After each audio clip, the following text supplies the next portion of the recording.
Be your spirit, a guide to happiness and self-realization based on the Yoga Sutras.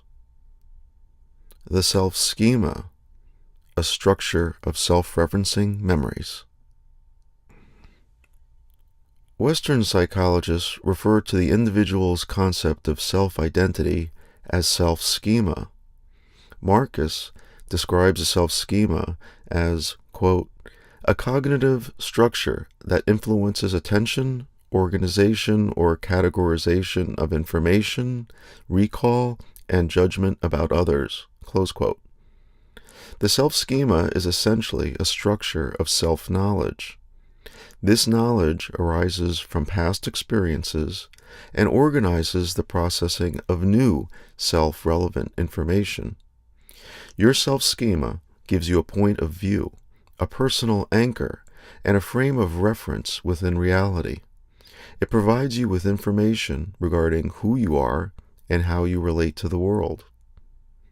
In order to successfully navigate your physical and social environment, your ego self must have a reference point regarding your identity. Your physical identity refers to the location of your body in space and time. It is a mental map of where your body begins and ends. Your physical identity sets the dividing line between what is you and what is not you. This identity contains information about who you are and where you've been. Another characteristic of the self-schema is that it contains information about your abilities and limitations. You are continuously checking in with your self-schema to assess your ability to cope with obstacles and challenges.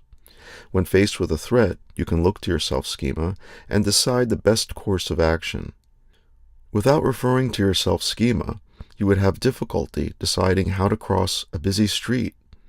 Unless you access your self-schema, you would not know how fast you can walk or even if you can walk at all.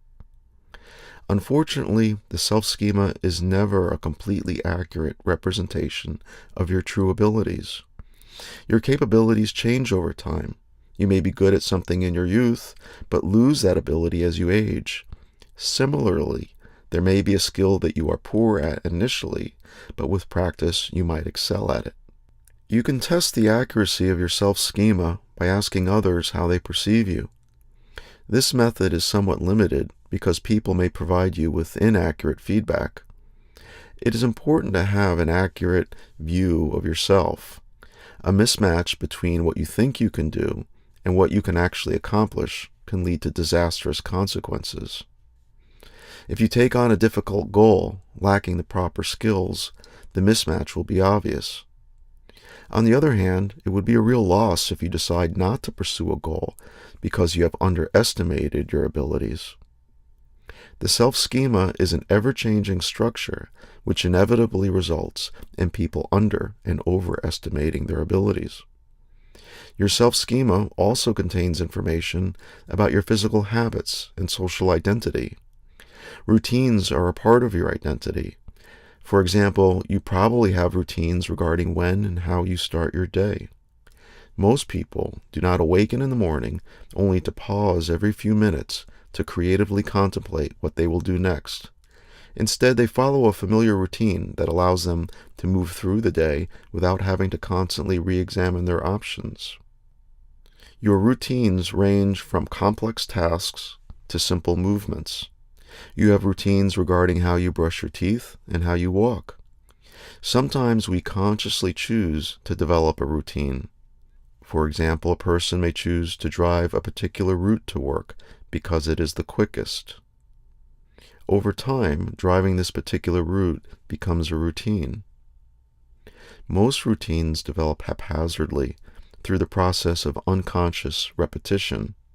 Routines become dysfunctional if you follow them, even though other options better serve your needs. Part of the problem is that our routines are mostly unconscious. We do not think about them, and therefore, we do not consider other options. There is comfort in following a familiar routine. I once asked a 50-year-old friend why he always wore a baseball cap. His reply was, "I've always worn them, all my life." He was essentially saying he didn't know why he was wearing a baseball cap. It had become a habit, which he had never stopped to question. Thereafter, I noticed, he began to quietly experiment with wearing different hats, or no hat at all. I-ness. The familiar routines and roles in your life provide a sense of self-existence. Hindu literature refers to the feeling of self-existence as I-ness. From an Eastern perspective, it is a mistake to identify with I-ness because it is an illusion. From the Yoga Sutras, chapter 2.6, the mistake of identifying with I-ness occurs when the thinking mind is taken to be the spirit. I-ness pertains to the feeling of having a stable, ongoing self-identity. I-ness is generally a mentally healthy dynamic. It would be frightening to feel that you do not exist, or that your existence is unstable and continuously changing. We have all had times when we've looked back on our behavior and felt we acted in a way that was not our true self. People sometimes experience this when they are intoxicated, lose their temper, or become overwhelmed by sexual desire. Afterwards, they may look back with shock and say, "I can't believe I did that."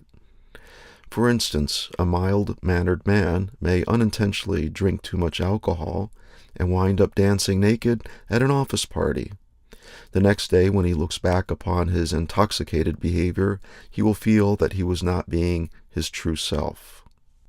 Psychologists use the term ego-incongruence to refer to the feeling of being disassociated from your own behavior and thoughts. Consistent and intense feelings of ego-incongruence are frightening and can shatter your sense of self. Without a stable sense of self, you will feel alienated from your own identity. On these occasions, you may be startled by your own thoughts, feelings, or actions. Mental illness is frequently experienced as ego-incongruence. Many mental problems involve a sense of being out of control of one's thoughts, actions, or emotions. People with schizophrenia have thoughts that they feel are not their own. A person with severe depression may want to get out of bed, but find he is unable to do so. Those who suffer from panic attacks feel fear and anxiety even in ordinary, non-threatening circumstances.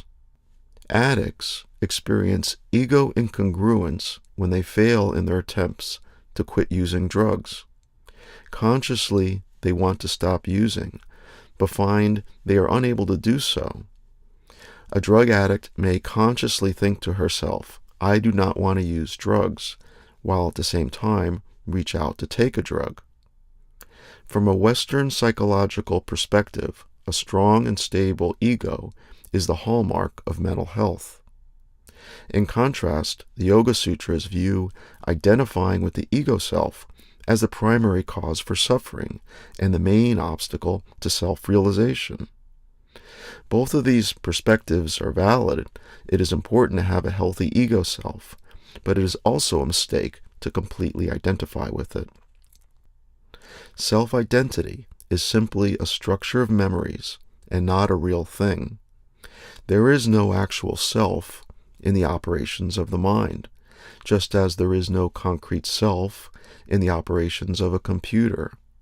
Both the computer and the mind use structured information to create a reference point for self-identity, but it is merely an idea or memory, not a real thing. Your sense of self-existence is an illusion based upon information held in your memory. You are not your accomplishments, and you are not your mistakes. You are a spirit having an earthly existence within a human body.